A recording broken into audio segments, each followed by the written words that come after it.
মৃত্যুর সঙ্গে প্রতিদিন লড়ছেন বাগেরহাটের জামিলা বেগম।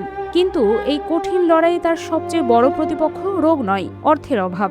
চিকিৎসা থেমে যাওয়ার আশঙ্কায় দিন গুনছে তার পরিবার। এখনই প্রয়োজন সহায়তা, নইলে থেমে যেতে পারে বেঁচে থাকার শেষ চেষ্টাটুকু। বাগেরহাটের ফকিরহাট সদর ইউনিয়নের কাঁঠালতলা গ্রামের এই গৃহবধূ প্রায় 2 বছর ধরে মাথা ব্যথা ও নানা শারীরিক জটিলতায় ভুগছিলেন। স্থানীয়ভাবে চিকিৎসা করিয়েও দীর্ঘ সময় রোগ নির্ণয় হয়নি। অবশেষে পরীক্ষায় ধরা পড়ে তিনি ক্যান্সারে আক্রান্ত। এখন আগে কৃষি কামার করতে, এখন কৃষি কামার তার শক্তি বললেই সে করতে পারে না। আমাকে সংসারটা চলাই বড় দেয়, সমর্থন নেই আমাকে। তার ভিতর দিয়ে আমার লক্ষ লক্ষ টাকা এই আমার করে ডাক্তার দেখাচ্ছি। আমার এমনি সহযোগিতা সবাই করলে, বড় লোক যারা আছে তারা একটু সহযোগিতা করলে একটু ভালো হয়।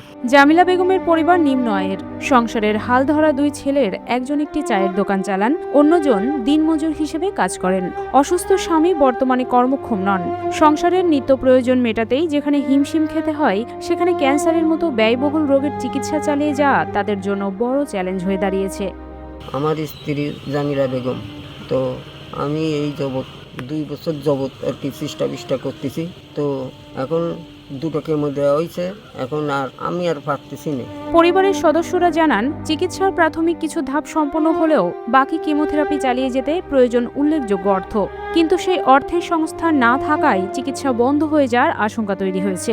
প্রতিটি দিনই এখন তাদের জন্য অনিশ্চয়তার।